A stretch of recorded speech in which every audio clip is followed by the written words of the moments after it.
For today's video mga ka-friendsi, tayo po ay magaluto ng lechong pabo. At ari naman po talaga ay masarap na inalechon. At ari na nga po tayo po ay manghuhuli na ng ating agawing lechon. Ay mabait naman po ari pag hinuli, hindi po kagaya ng inahing manok na pag kinuhanan mo ng itlog ay talaga namang nanunuka. At makuha na rin po tayo ng kawayan na agamitin natin sa lechong pabo. Ay ayos na po aring isang pirasong kawayan at isa laang naman po ang ating alechoning pabo. Ay tama na po yung isang alechonin laang ay ang sabi nga ay matikim laang. At wala din naman po tayong alechoning marami. Ang kagandahan laang po din talaga sa lechong pabo ay wala masyadong gastos sa ingredients. Maliit na nga ang nagastos ay nakatikim pa tayo ng masarap. Ay gayon dapat. Hindi po yung gumastos na kayo ng pagkamahal-mahal, hindi pa rin masarap. Parang sa tao laang din po yan. Minahal mo na nga ng tapat, pinagpalit ka pa rin dahil hindi ka pa rin sapat. Aroy! Ay nako po, ay talaga namang napakadaming alam ay tayo'y magpasak na laan po ng kawayan dito sa ating alechoning pabo. Inasakan na po natin yan ng kawayan bago po natin lagyan ng palaman sa ilalim. Hindi ko na din po tinanggal yung kanyang liig para po pag tinusok natin siya ng kawayan ay madali na laan po siyang itali. At tamang-tama laan po talaga ang laki ng ating kinuhang kawayan. Kaya naman po talaga kung maglilechon kayo nito ay wag nyo na pong tanggalin muna yung liig at maigi din pong kapitan ng tali. At pagkatapos po natin pasakan ng kawayan yan ay lagyan na po natin ng tali. Higpitan po natin ng sobra para po pag inikot ay madali laang. At timplahan na po natin yung ating agawing palaman. Lagyan po natin ng maraming paminta, oyster sauce po at asin.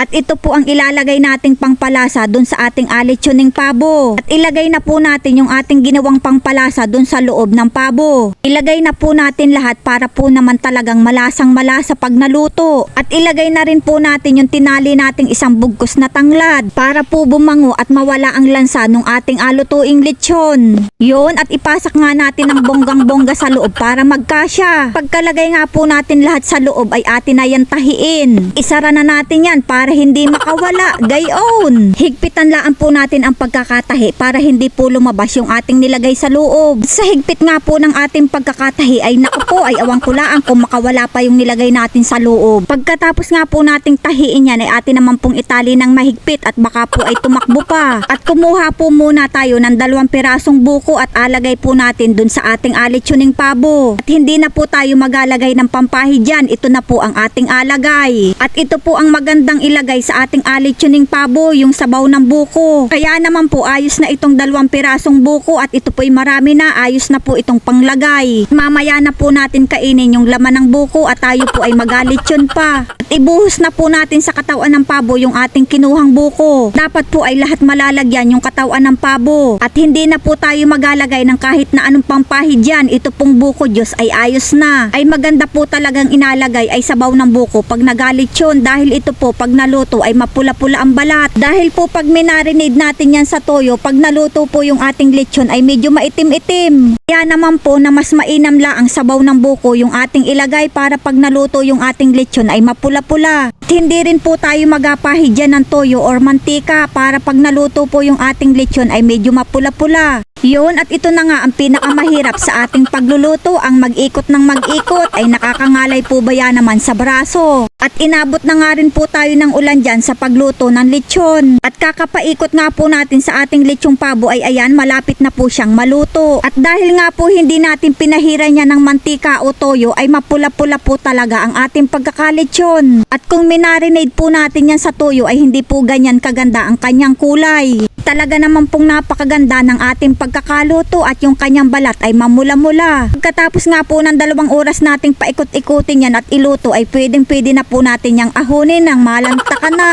At ako po ba yan naman habang nagaluto kanina ay talaga namang natatakam na kaya po ay tanggalin na natin sa kawayan. At napakabango din po ng kanyang amoy, talaga naman pong nakakagutom at nakakapagod din po ba yan namang mag-ikot-ikot. At talaga naman pong mamula-mula yung ating lechong pabo dahil buko Diyos laan po ang ating nilagay dyan. Medyo malutong-lutong din po yung kanyang balat ay talaga naman tirahin na natin yan at baka tirahin pa ng iba. Dahil nga po 2 oras nating niluto yan ay talaga naman pong lutong-luto yung ilalim. Hinati nga po natin yan sa 2 para po ay yung kanila naman yung kalahati at akin naman po yung kalahati. At kanina pa rin po sila natatakam kaya abigay ko po sa kanila yung kalahati, hindi naman po ako gayong katakaw. Talaga naman pong napakasarap ng ating pagkakaluto at talaga namang lutong-luto. Ay tender na, ay juicy pa, ay talaga naman pong napakasarap. At panigurado ay ubos ko na naman po talaga ang isang platong kanin na rin. Napakasarap naman po talaga, samahan pa ng masarap na sausawan ay talaga naman pong panalong panalo. At kung hindi ko nga po hinati sa dalawa yung isang buong pabo ay panigurado ubos ko po yan. At naubos na naman natin ang isang platong kanin ay talaga naman busog. Mga ka-friendsi, pasubscribe na lang po ng aking YouTube channel.